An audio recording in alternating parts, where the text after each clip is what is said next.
오늘 첫 번째 이야기, 복음에 대해서, 또 구원에 대해서 함께 이야기해 보려고 합니다. 만약에 여러분들에게 신앙에 관심이 있는 사람들이 찾아와서 여러분들에게 질문을 던진다고 한번 생각해 보세요. 복음이 뭐예요?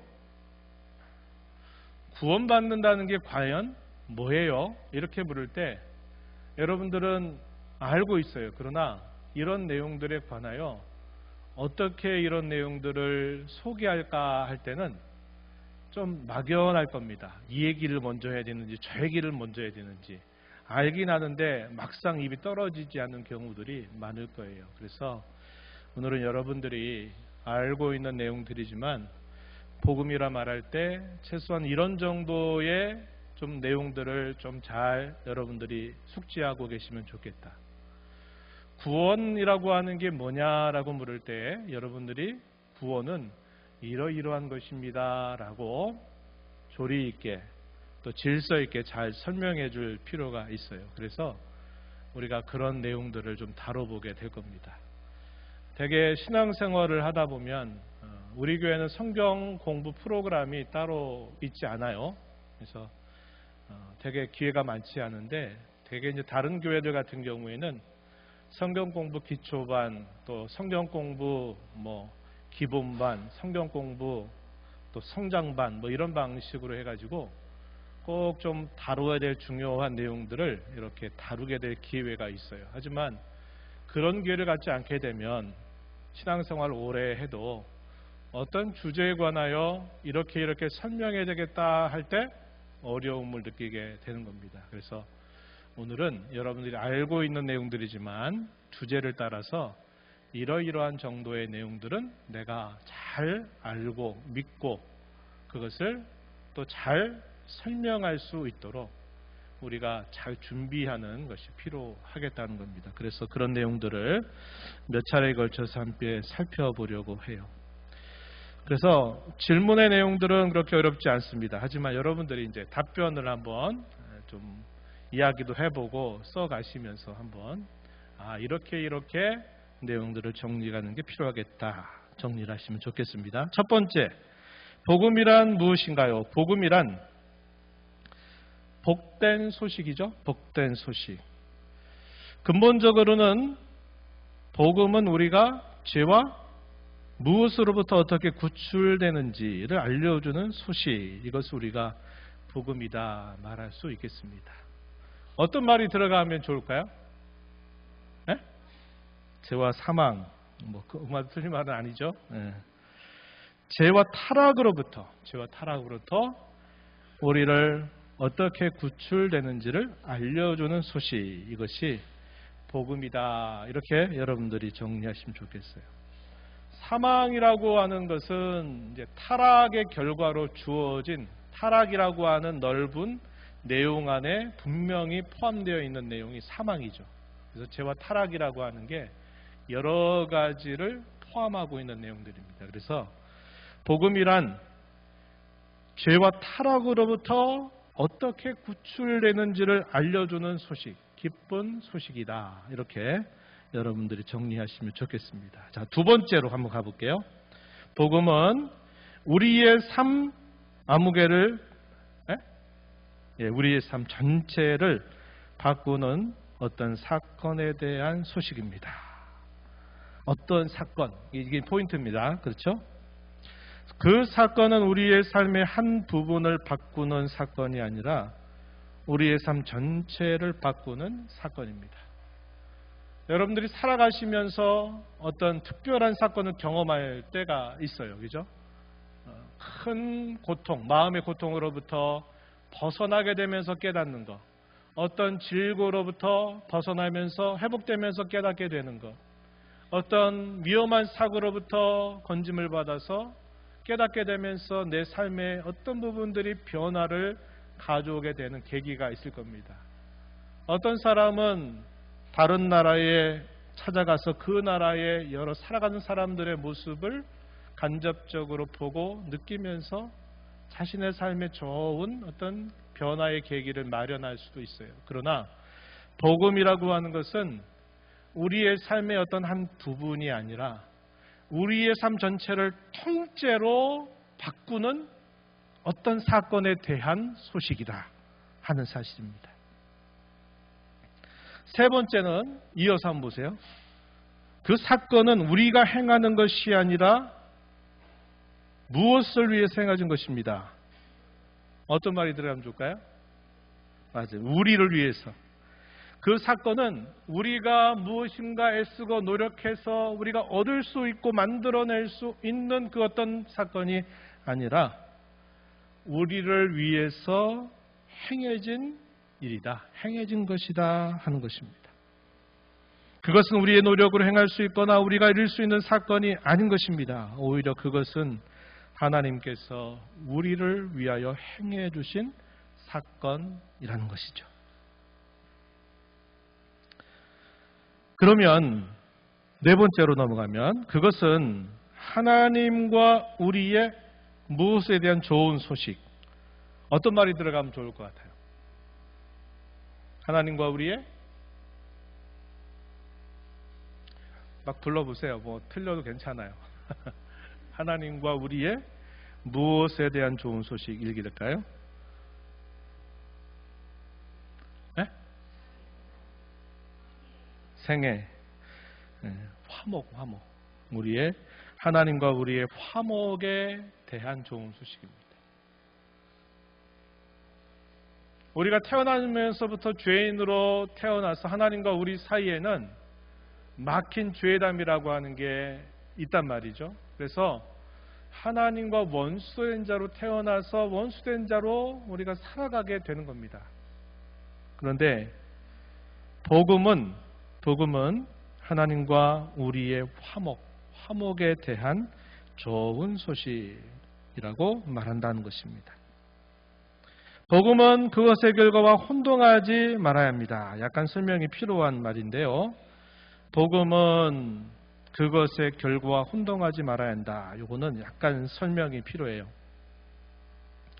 우리가 복음을 믿으면 우리의 삶 전체가 통째로 변화되는 일을 경험하게 되죠. 우리의 생각이 바뀌고 우리의 말하는 언어 방식이 바뀌고 우리가 살아가는 삶의 모습들이 바뀌면서 우리의 삶이 변해가는 것을 우리가 경험하게 됩니다. 그래서 하나님을 좋아하게 되고 하나님을 사랑하게 되고 하나님 믿는 사람들을 만날 때 기쁘고 또 함께 믿음의 가족 된 것이 즐겁고 그래서 나누고 섬기고 봉사하는 그런 일들을 즐거움으로 행할 수 있게 됩니다. 그러나 그것은 복음을 믿게 됨으로써 가져오는 자연스러운 결과라는 것이지 만약에 이 복음이 우리에게 가져다 주는 결과를 결코 조건으로 내세우지 않는다는 겁니다. 우리가 복음의 은혜를 받게 되면서 하나님을 사랑하고 또 수고하고 애쓰고 봉사하고 헌신하고 다른 사람에게 무엇인가 주기를 좋아하고 하는 우리의 자연스러운 이런 행위들이 하나의 조건이 되진 않고 그것은 복음을 만나게 됨으로써 우리에게 자연스럽게 가져다 주는 결과라는 겁니다. 만약에 이 결과를 앞으로 가져와서 우리가 예수님 믿고 잘 섬기고 잘 봉사하고 열심히 다른 사람을 사랑하고 해 주어야 구원받는다고 말하면 이것은 다른 복음, 잘못된 복음이라고 한 겁니다. 행위의 종교가 돼버리는 거예요. 우리가 이런 부분들을 혼동하지 말아야 한다 이 말입니다. 우리가 복음을 믿고 변화가 되면 자연스럽게 그로 인해서 따라오는 많은 결과들이 우리에게 나타나는 것이지 나타나게 되는 결과를 앞당겨서 내가 이렇게 믿고 이렇게 열심히 수고하고 이렇게 봉사하고 이렇게 잘 나눠주고 잘 사랑하고 하면 네가 구원받는다 이렇게 말하면 그거는 더 이상 복음이 아닌 것입니다. 그걸 혼동하지 말아야 된다 이 말이에요. 이해가 되세요? 네, 그래요. 그래서 우리가 우리의 행위들을 이 복음의 조건으로 성경은 우리에게 제시하지 않는다는 겁니다. 복음을 알고 복음을 믿게 되면 자연스럽게 그런 변화들이 우리에게 따라오게 된다. 그래서 복음은 그것의 결과와 혼동하지 말아야 한다 하는 것, 그런 이야기입니다. 자, 그렇다면 복음의 내용이 무엇일까 하는 걸로 이제 들어가서 첫 번째 이야기입니다. 하나님의 형상대로 모든 사람이 창조됐다는 사실입니다. 사람은 하나님의 형상대로 창조되었습니다. 사람은 다른 생물들과 다르게 하나님의 형상을 따라 영혼과 육체를 지닌 어떤 존재로 지음 받았을까요? 예? 인격적인 존재로 지음을 받았습니다. 하나님의 형상으로 지음받았다 하는 것은 이렇게 설명할 수 있다는 거예요. 하나님을 알고 그분의 성품을 담고 그분과 교제하고 그분의 뜻을 행하는 존재로 지음을 받았다고 하는 이야기입니다. 두 번째 이야기는 죄와 타락 그리고 비참에 대한 것인데, 보시면 첫 조상의 범죄와 타락으로 모든 사람은 죄와 비참한 상태에 처했습니다. 모든 비참의 시작은 무엇을 떠남으로 시작될까요? 하나님을 떠남으로 해서 시작되는 겁니다. 자신을 지으신 하나님과 부착되어 있다면 그분을 알고 성품을 닮아가고 교제하고 그분의 뜻 행하게 되지만, 하나님을 떠나게 됨으로 모든 비참이 그것으로부터 시작된다는 겁니다. 그럼 그 비참은 영적인 상태뿐만 아니라 육체적인 상태에 이르기까지, 또한 현세적인 것뿐만 아니라 어디 이르기까지 미칠까요? 네? 뭐라고요? 내세. 현세. 우리가 이 땅의 육신을 가지고 살아가는 이 땅의 삶에서 뿐만 아니라 우리가 죽어서 영원한 내세에 이르기까지 이 비참은 미치게 된다 하는 겁니다. 이것도 우리가 지난 소리문답에서 살펴봤던 이야기예요. 그죠? 모든 비참이라고 하는 게 뭐냐 할 때 영적인 비참이 있고 또 육체적인 비참이 있고 현세적인 비참이 있고 내세의 비참이 있다 하는 이야기 우리가 살펴봤던 겁니다. 그런 비참에서 건져낼 수 있는 존재는 이 땅 어디에서도 찾을 수 있다 없다? 없다는 겁니다.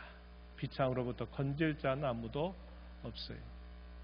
성경에 보니까 사람이 자기의 죄를 속하는 데 있어서도 그것을 감당할 수 없는데 다른 사람의 그 비참의 문제를 누가 감당할 수 있겠냐고 말하는 겁니다. 그 값이 너무나 엄청나서 그 어떤 사람도 결단코 그것을 갚을 수가 없다고 성경은 가르쳐주고 있어요. 그럼 세 번째 이야기입니다. 유일한 구원자이신 그리스도. 하나님은 우리를 그러한 비참에서 구원하시려고 그의 아들을 보내주셨습니다. 그분만이 우리의 어떠한 구원자?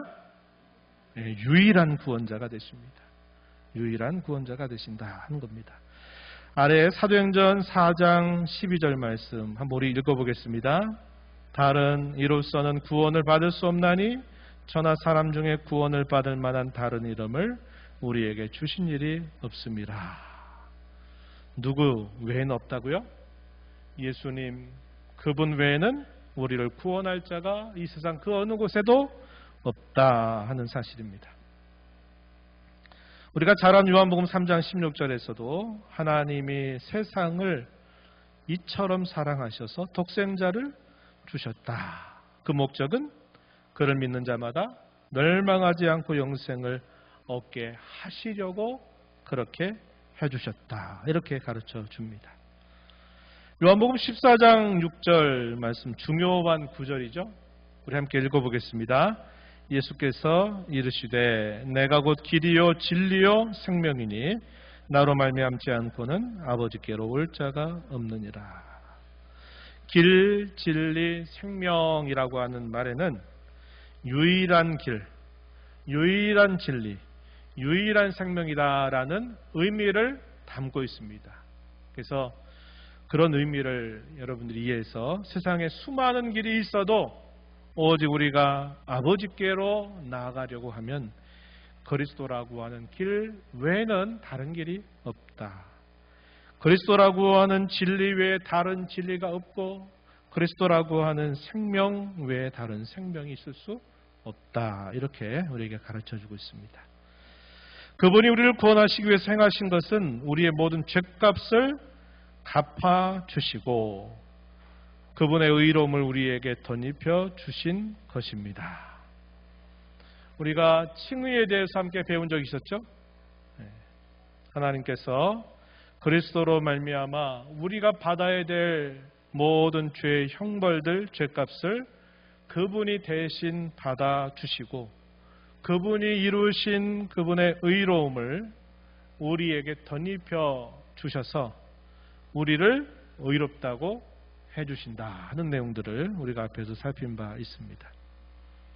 그러면 네 번째 이야기, 마지막 이야기로 한번 가서 보세요. 네 번째 이야기, 하나님과의 화목과 교제입니다. 예수님이 우리를 구원하심으로 우리에게 가져다 주신 놀라운 혜택은 하나님과 화목을 이루고 뭐 할 수 있게 된 것일까요? 교제할 수 있게 된 겁니다. 화목했다 이 말은 관계가 죄를 범하기 전에 그 관계로 회복이 되었다는 것이고 또 화목하게 됐다는 이 말에는 당연히 하나님과 서로 교통한다, 교제하는 일이 이루어졌다는 것을 우리에게 보여주는 겁니다. 오늘 우리가 읽었던 에베소서 2장 13절부터 18절 이하의 말씀에서 그 내용들을 우리가 확인해 볼 수 있겠습니다. 이 구절들 안에 화평, 화목, 한몸, 한 세 사람 이런 표현들이 자주 나오죠. 그리고 사람과 사람과의 관계에 있어서도 그리스도로 말미암아 화평을 이루게 하셨다 하는 사실을 우리에게 말해줍니다. 우리 함께 이 구절 다시 한번 읽어볼까요? 이제는 전에 멀리 있던 너희가 그리스도 예수 안에서 그리스도의 피로 가까워졌느니라. 그는 우리의 화평이신지라. 둘로 하나를 만드사 원수된 것 곧 중간에 막힌 담을 자기 육체로 오시고 법조문으로 된 계명의 율법을 폐하셨으니 이는 이 둘로 자기 안에서 한 세 사람을 지어 화평하게 하시고 또 십자가로 이들을 한 몸으로 하나님과 화목하게 하려 하십니다. 원수된 것을 십자가로 소멸하시고 또 오셔서 먼 데 있는 너희에게 평안을 전하시고 가까운 데 있는 자들에게 평안을 전하셨으니 이는 그로 말미암아 우리 둘이 한 성령 안에서 아버지께 나아감을 얻게 하려 하심이라. 그리스도의 피로 말미암아 가까워졌다 이렇게 말하면서 하나님과 화평을 이루게 하셨을 뿐만 아니라 당시에는 이방인과 유대인들의 그 장벽, 오랜 시간 동안 계속되었던 넘어갈 수 없었던 그 장벽을 다 허물어서 우리가 주 안에서 한 사람, 한 세 사람이 되게 하셨고 한 몸을 이루게 하셨다. 뿐만 아니라 성령 안에서 아버지께 나아감, 하나님의 면전에 나아갈 수 있게 해주셨다. 이렇게 우리에게 알려줍니다. 그래서 복음의 내용에는 어떤 내용들이 우리에게 포함되는가 다시 한번 정리해 보면 모든 사람이 하나님의 형상으로 지음을 받았지만 그 지음받은 자리에 있지 못하고 죄를 범함으로 타락하게 되고 모든 비참이 우리에게 닥치게 되었다. 그 비참은 영적인 것뿐만 아니라 육체적인 것, 현세적인 것뿐만 아니라 내세 이르기까지 그 비참이 미치게 되었다는 겁니다. 그러한 비참으로부터 유일하게 우리를 건져주실 자는 예수 그리스도 외에 아무도 없다 하는 사실이고 우리는 예수 그리스도로 말미암아 우리는 하나님과 화목을 이루게 되고 더 나아가서는 사람과 사람 사이에 진정한 화목을 이루게 되었을 뿐만 아니라 하나님과 함께 교제하는 삶을 다시 회복하게 되었다 하는 겁니다. 이게 복음의 내용 안에 들어가게 될 핵심적인 내용들이 된다는 겁니다. 모르는 내용 아니죠? 알고 있는 내용들이지만 우리가 이 복음의 내용을 소개할 때 어떤 내용부터 먼저 시작해야 되느냐 했을 때 이러이러한 내용들을 따라서 순서적으로 이런 내용들을 우리가 가지고 복음의 내용을 알고 있어야 되겠다. 너희에게 소망에 관한 이유를 묻는 자들에게 항상 대답할 것을 준비하라. 베드로 사도는 성도들에게 그렇게 권면하였습니다. 내가 믿는 그 대상이 누구고 내가 믿음으로써 갖게 되는 너의 소망이 뭐냐고 사람들이 찾아와서 너에게 묻거들랑 항상 대답할 것을 준비하고 있으라는 겁니다. 그래요. 내가 믿는 신앙은 바로 이런 내용이에요. 내가 지금도 여기서 가지고 있는 소망은 바로 이런 것이라는 겁니다 하는 것을 여러분들이 항상 간직하고 있다가 여러분들에게 그런 걸 묻는 사람들에게 항상 대답할 것을 여러분들이 가지고 계셔야 돼요. 이러한 복음의 내용은 우리가 모르는 것 아니지만 이러한 내용들을 따라서 여러분들이 정리하고 소개해서 여러분들의 마음에 품고 계시라 이 말입니다. 우리가 단순히 지식을 가지고 있는 게 아니죠. 몰랐던 정보를 얻는 것이 아니라 이것은 곧 우리의 생명과 관계된 직결되는 그러한 진리의 말씀이라는 겁니다. 그래서 항상 우리 마음에 간직하고 있어야 되겠다 하는 것입니다. 자, 그러면 다음의 이야기, 구원에 대한 것입니다. 구원이 무엇일까요? 이것도 이런 내용들을 따라서 여러분들이 잘 정리하여 가지고 계시라 이렇게 여러분들에게 소개해드립니다. 구원이란 무엇인가요? 첫 번째, 구원은 복음의 능력입니다. 복음의 능력입니다. 복음이 항상 구원하는 능력을 나타내는 것은 아닐지라도 구원을 받는 것은 곧 복음의 능력이라고 하는 것입니다. 이게 무슨 말일까요? 지나간 사람을 붙들고 복음이 이런 거예요 이렇게 말하면 그럼 그 지나간 사람의 이런 말을 하는 것들이 바로 그 사람을 구원하게 하는 능력이 나타나느냐? 그건 아니라 이 말이에요. 우리가 거기에는 우리 소관이 아니다 하는 생각을 가지고 있어야 합니다. 하나님께서 복주식으로 택하신 그의 자녀들, 그런 자녀들에게 하나님이 그런 계기를 통해서 그들에게 역사하셔서 그들을 불러들이시는 일이 아닌 이상 우리가 아무리 설득하고 아무리 노력하고 아무리 하려고 해도 우리의 힘으로 우리가 복음을 전한다 그래서 그 복음을 듣는 사람이 다 구원을 받는 것은 결코 아니다는 겁니다. 그러나 반대로 구원을 받게 되는 이 모든 일들은 복음이 우리에게 가져다 주는 능력이라고 하는 사실이죠.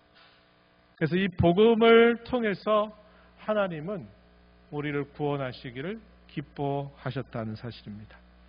로마서 1장 16절 말씀에 내가 복음을 부끄러워하지 아니하노니 이 복음은 모든 믿는 자에게 구원을 주시는 하나님의 능력이 됨이라. 먼저는 유대인에게요 그리고 헬라인에게로다. 이렇게 바울 사도는 이 복음이 가져다 주는 구원의 능력 이것을 분명히 말해주고 있다는 겁니다.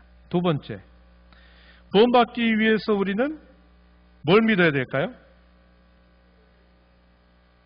예수님 믿어야 되는 거 맞죠. 하지만 쭉 흐름을 보면 복음을 믿어야 한다는 겁니다. 하나님 편에서 구원은 우리에게 값없이 주시는 선물이에요. 결코 우리가 얻어낼 수 있는 건 아닙니다. 그러나 우리 편에서 봤을 때는 뭘 요구하느냐? 믿으라고 요구하고 있어요. 하나님은 우리에게 선물로 주신 것일지라도 우리를 향해서는 이 복음을 믿으라고 우리에게 촉구하고 있어요. 우리도 마찬가지로 다른 사람에게 복음을 전하게 될 때는 이 복음을 믿으라고 우리가 촉구해야 됩니다. 권해야 되는 것입니다. 그래서 이 믿음이라고 하는 것 제가 지난번에도 여러분들에게 기회가 될 때 소개하지만 이 믿음이라고 하는 것은 하나님이 우리에게 주시고자 하는 것을 옛다 여기 있다 받아라 그럴 때 믿음은 마치 뭐와 같다 그랬어요? 하나님이 주시는 것을 손을 내밀어서 받는 것과 같다. 하나님, 저에게 이런 놀라운 것들을 주시다니요. 하나님 감사합니다 하면서 우리가 하나님 주신 것을 손을 내밀어서 받는 거예요.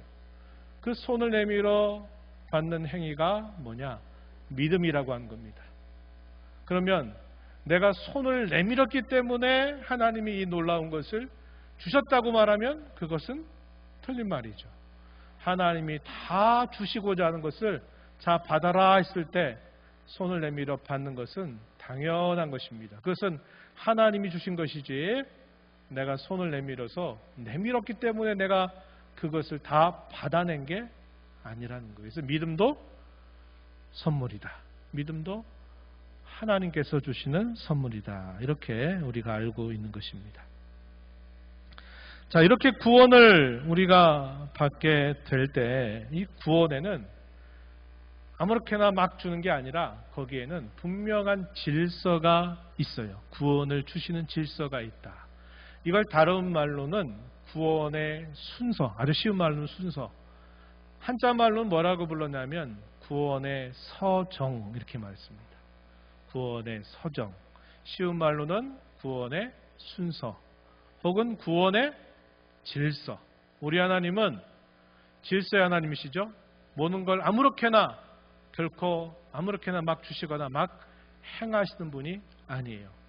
또 교회를 이룬 성도들을 향해서도 하나님은 질서와 평을 따라서 교회를 섬기고 봉사하라고 가르쳐 주십니다. 그래서 하나님 우리에게 구원이라고 하는 걸 주실 때 거기에는 분명한 질서가 있고 혹은 순서, 서정이 있다 하는 겁니다. 우리가 지난 여러 시간 통해서 배웠던 그 내용들이 다시 여기 소개되는 거죠. 첫 번째는 소명입니다. 소명. 부르심이라고 하는 거예요. 하나님은 우리를 복음을 통해서 먼저 외적으로 부르시고 그의 무엇으로 효력 있게 부르실까요? 그의 성령으로, 그의 성령으로 말미암아 효력 있게 부르십니다. 다 배웠던 내용이에요. 그죠? 네. 외적으로는 복음을 통해서 우리를 부르시지만 그 부름이 우리에게 실제로 나타나려고 하면 반드시 성령의 일하심이 있어야 된다. 성령으로 효력 있게 부르신다 하는 겁니다. 배웠던 내용을 조금 이렇게 표현 바꿔봤더니 또 좀 헛갈리세요. 이렇게 하나님 우리를 부르시게 되면 어떠한 순서가 우리에게 자연스럽게 꾸러미처럼 따라오는가? 두 번째, 우리를 중생하게 하신다는 겁니다. 거듭나게 하신다는 거예요. 거듭남, 다시 태어남, 질적으로 새롭게 태어남을 말하는 것입니다. 예수님과 니고데모와의 대화를 통해서 예수님이 내가 위로부터 다시 나야 된다. 그래야만 내가 하나님의 나라를 들어갈 수 있고 하나님 나라를 볼 수 있다는 요한복음 3장의 그 이야기에서도 분명히 말해 주는 겁니다. 그래서 거듭남, 한자 말로는 중생, 다시 중자입니다. 다시 난다 이 말이, 다시 태어난다. 거기에는 믿음과 회개라고 하는 것이 동반되는 겁니다. 성령께서는 우리를 믿고 회개하게 하셔서 거듭나게 해 주십니다. 믿음과 회개하는 거예요. 그걸 통해서 우리에게 거듭나게 해 주시죠. 세 번째는 칭의입니다. 성령께서 우리에게 무엇을 일으키셔서 믿게 하실까요?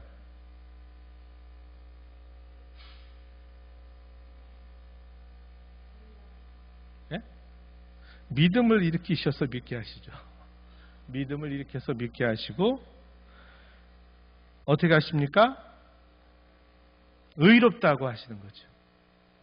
이것도 우리 지난번 배웠던 내용이었어요. 그죠? 성령께서 우리에게 믿음을 일으켜 주시는 거예요. 내가 믿었다, 내가 믿기로 작정했다라고 우리가 표현해도 내가 믿기로 작정하도록 누가? 성령께서 우리의 심령을 움직이셨다는 겁니다. 우리를 감화하셨다는 거예요. 그래서 성령께서 우리에게 믿음을 일으키게 믿게 하시고 우리를 의롭다 하시는 겁니다. 그 믿음을 통해서 의롭다 하신다는 거죠.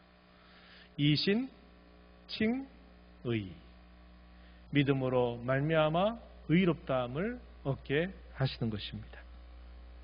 그러면 그 다음에는 자연스럽게 따라오는 그 다음에 질서는 뭐냐? 우리를 하나님의 자녀가 되게 하신다는 거죠. 양자됨입니다. 믿고 의롭게 된 우리는 하나님의 뭐가 되게 하시고 자녀가 되게 하시고 영원한 기업을 잇는 뭐가 되게 하실까요? 상속자. 그렇죠. 상속자가 되게 하시는 겁니다.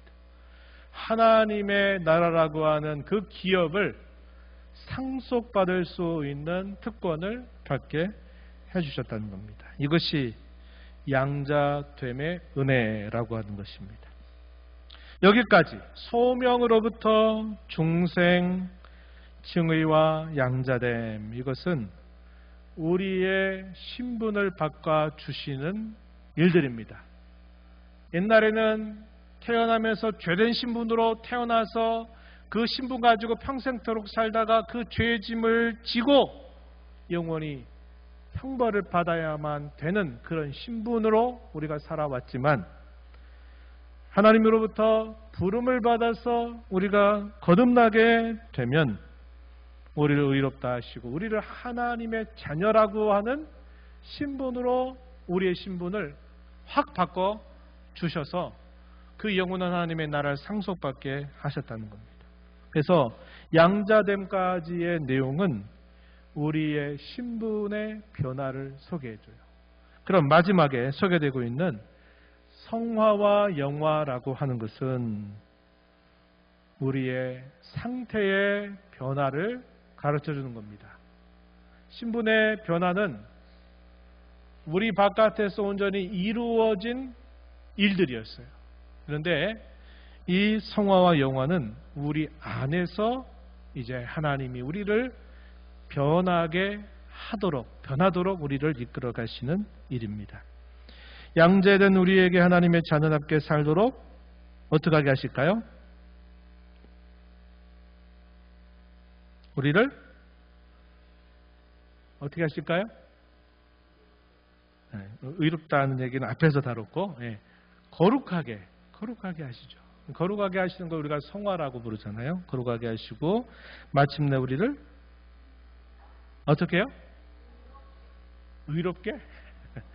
영화롭게 해주시는 겁니다. 우리가 바로 지난주에 배웠던 내용이잖아요. 지난주에 배웠던 내용. 성도의 죽음에 대해서 하나님이 귀하게 보신다. 성도는 죽는 순간 온전히 그의 영혼이 영화롭게 되어서 주께서 다시 오실 때까지 우리의 영혼과 육체가 그리스도와 함께 연합된 자로 있다고 그랬죠.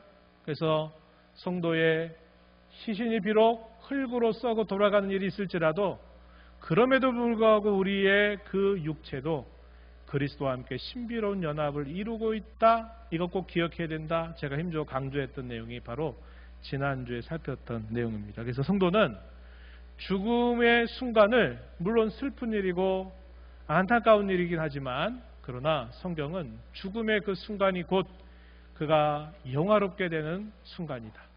죄의 모든 것을 온전히 벗어나게 되는 순간이다. 그가 그의 영혼이 이제 거룩의 단계를 뛰어넘어서 온전케 되었다 하는 것을 보여주는 순간이 바로 성도가 죽는 순간이라는 겁니다. 그 영화로움의 온전한 형태는 언제 이루어질까요? 주님이 다시 재림하시게 될 때, 우리의 이미 썩어졌던 그 몸이 다시 부활하여 신령한 몸으로 변화되는 그때가 궁극적으로 온전히 영화롭게 되는 순간이 된다 하는 겁니다. 지난주에 우리가 배웠던 그 내용들이 바로 여기에 해당되는 것입니다. 자, 마지막 부분 한번 잘 보세요.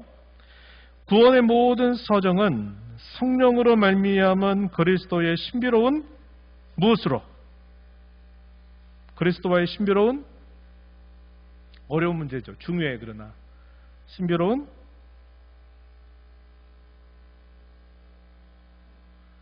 맞춰보세요. 신비로운 뭐로부터? 시작되고 진행되어 완성됩니다. 그랬는데. 네?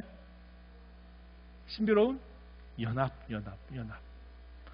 네.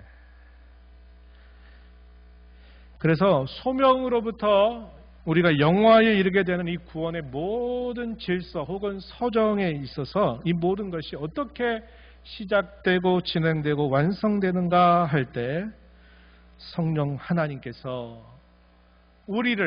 나를 그리스도와 신비로운 연합을 이루게 해서 그의 죽음에 함께 동참하게 하시고 그의 부활에 함께 동참하게 하셔서 이 구원의 모든 서정들, 이 구원의 모든 패키지 같은 이 꾸러미들이 우리의 것이 되도록 성령께서 역사하신다는 거예요.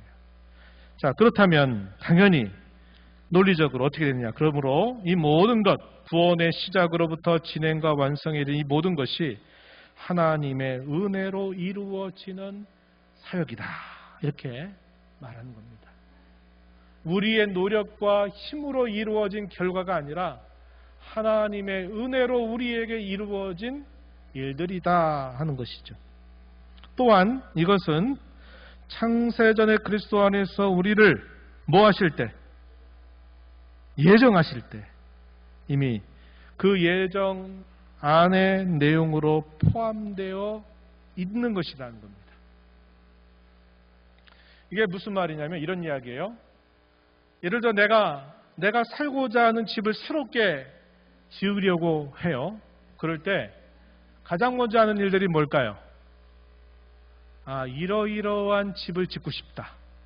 그래가지고 짓고 싶은 집을 가장 먼저 뭐 합니까? 설계하죠. 그럼 설계도를 가지고 그 설계에 적합한 시공자를 불러가지고 이 설계에 따라서 집을 좀 만들어 주세요. 이렇게 의뢰합니다. 그럼 이렇게 만들어지겠죠. 설계도를 만드는 이유는 뭘까요?